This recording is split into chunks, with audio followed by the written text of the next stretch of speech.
Hey everyone, hope you're doing well. It's again time for another weekly reading update. Now, if you're new here, this is the series where I just sit down and talk about what I've been reading over the past week and where I'm currently at with my books and what I'm planning to pick up next. And it's always a bit more relaxed, a bit more informal, just sharing my thoughts as I go. And as always, feel free to let me know what you've been reading as well. I'm always curious to hear what everyone is into. But yeah, let's get into it. I'm still reading The Dragonbone Chair by Ted Williams. Yeah, I know I'm still reading it. But in my defense, this book is massive. It's over 800 pages. Actually, it's closer to 950. So this is not exactly something you just fly through in a few days. And I feel like this is one of those books where the length really shows in the pacing. The first half for me was honestly a bit disappointing. Not bad, but just very slow. And it took a long while before I really felt invested in what was going on. A lot of setup, a lot of world building, and not a lot of forward momentum. Now I don't mind slow books. I actually enjoy them when they're done well. But this one really tested my patience at times, especially in the beginning, where you're just kind of following Simon, the main character, around, and you're just waiting for something bigger to happen. But now that I'm in the second half, I can definitely say it improves.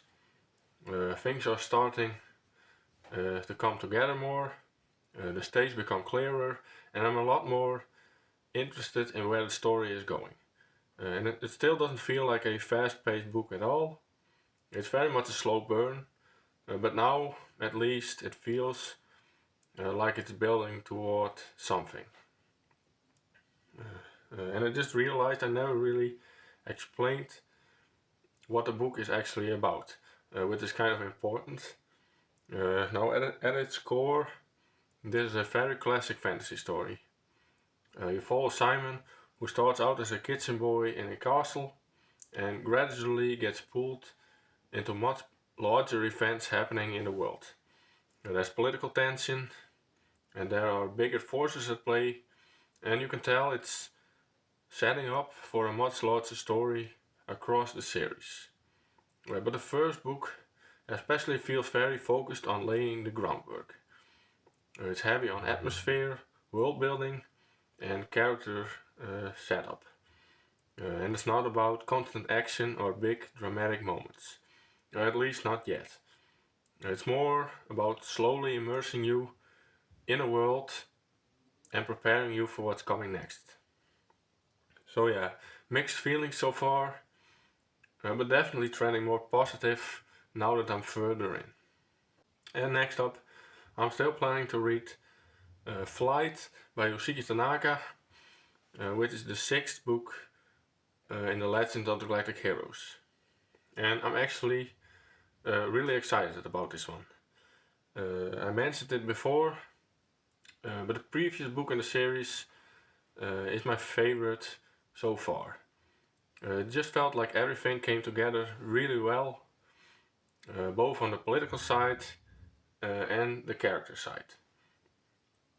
And I think that series does start doing such a good job balancing large-scale strategy with smaller personal moments. And when it hits, it really hits. So going into book 6, I've got some pretty high expectations. I'm really curious to see where the story goes next. Especially because it feels like things are escalating more and more with each book.